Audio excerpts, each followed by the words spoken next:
Selamat pagi semuanya. Perkenalkan, saya Mayawi Farida dengan NIM 202475700067. Yang terhormat dosen pembimbing Pak Yogi Wiratomo MPD serta dosen Bapak Ibu penguji Bu Witri Lestari MPD dan Pak Subejo SPD MM. Di sini akan saya paparkan hasil seminar pendidikan profesi guru PPG Calon Guru Gelombang 2 tahun 2024. Saya dari LPTK Universitas Indraprasta PGRI. Yang pertama yang saya akan bahas adalah identifikasi diri, di mana visi untuk pendidikan saya adalah mewujudkan pendidikan yang inklusif, inovatif, dan menghargai keberagaman budaya, serta menekankan pada pengembangan karakter, kreativitas, dan keterampilan peserta didik untuk menciptakan generasi yang percaya diri, adaptif, dan berkontribusi positif bagi masyarakat. Yang kedua adalah visi saya sebagai calon guru, di mana saya akan menjadi pendidik yang memberikan dampak positif dengan menciptakan lingkungan belajar yang inklusif, memotivasi dan berfokus pada pengembangan potensi individu guna membentuk generasi yang berkarakter, berpikir kritis, kreatif, dan siap menghadapi tantangan masa depan. Nah, untuk langkah mencapai visi tersebut, saya yang pertama adalah menjadi guru yang profesional, tentunya yang memiliki 4 kemampuan kompetensi guru profesional, yaitu kepribadian, pedagogik, sosial, dan profesional.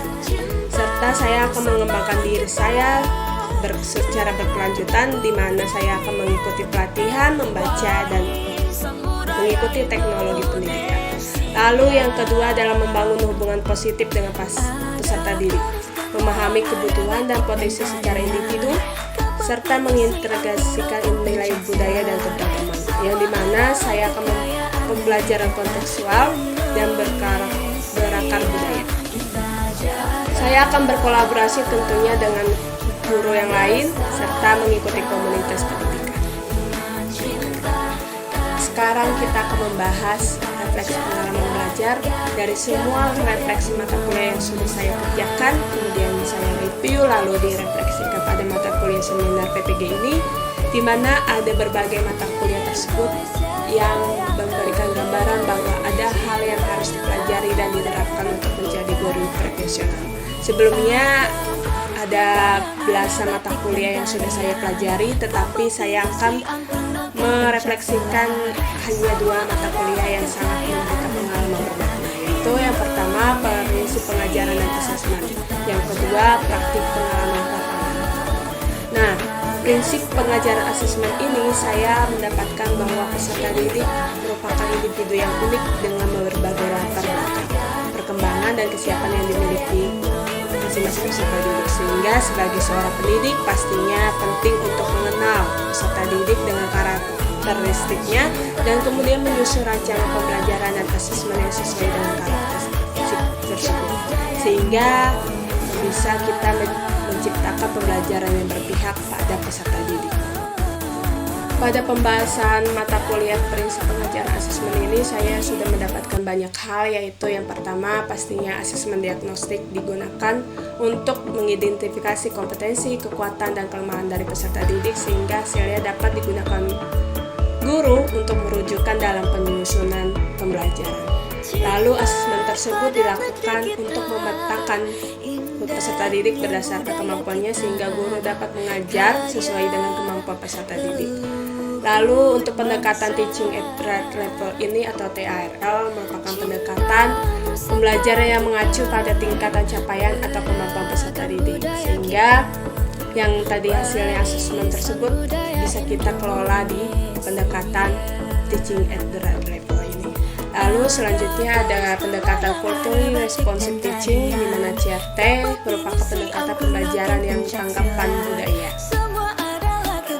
Pada artefak pembelajaran yang saya ambil dari topik 3 pendekatan Culturally Responsive Teaching pada perencanaan pengajaran dan asesmen, yaitu saya mengambil 2 subbab, yang dimana pertama adalah elaborasi pemahaman, di mana di elaborasi pemahaman tersebut kita dapat menyusun rangka pembelajaran, komponen-komponen apa saja dan kendala-kendalanya apa saja dari komponen tersebut yang sudah kita susun. Lalu ada aksi nyata. Di aksi nyata tersebut kita dapat merefleksikan dan membuat rencana tindak lanjut ke depannya dari pendekatan culturally responsive teaching ini. Kita bisa mengetahui indikator apa saja yang sudah kita capai, lalu kita mendapatkan berapa persen dari ketuntasan yang kita sudah terapkan. Selanjutnya ada refleksi pengalaman belajar paling bermakna, yaitu mata kuliah yang kedua, di mana saya ambil praktik pengalaman lapangan. Saya praktik pengalaman lapangannya itu di SMA 5 Jakarta. Ada kegiatan PPL 2 ini di sekolah, merupakan kesempatan emas bagi saya untuk mengaplikasikan teori yang saya dapatkan pada mata kuliah selama PPG, terutama pada mata kuliah prinsip pengajaran mahasiswa 2 selama PPL.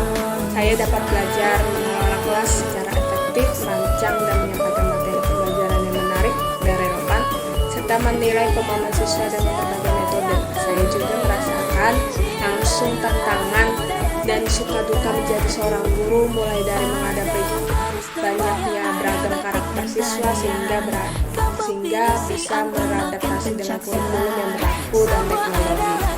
Nah, pada praktik pengalaman lapangan 2 ini ada 2 topik, yaitu orientasi PPL 2 serta pembelajaran mandiri dan melaksanakan kegiatan belajar.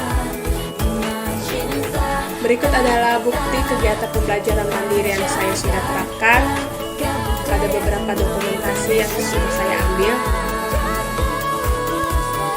Pada desain inovasi pembelajaran, yang pertama adalah identitas desain pembelajaran. Saya menggunakan model pembelajaran problem based learning atau PBL dengan pendekatan culturally responsive teaching pada mata pelajaran matematika kelas 11 materi pokok pembahasan, yaitu diagram pencar. Nah, pada tujuan pembelajaran tersebut, peserta didik dapat menggambarkan diagram pencar atau diagram scatter data bivariat dengan benar. Yang kedua, menginterpretasikan diagram pencar data bivariat dengan tepat. Yang ketiga, peserta didik dapat menentukan arah dan bentuk tren data bivariat dari diagram pencar.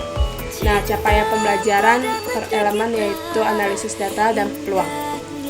Nah, di akhir fase F, peserta didik dapat melakukan proses penyelidikan statistika untuk data bivariat.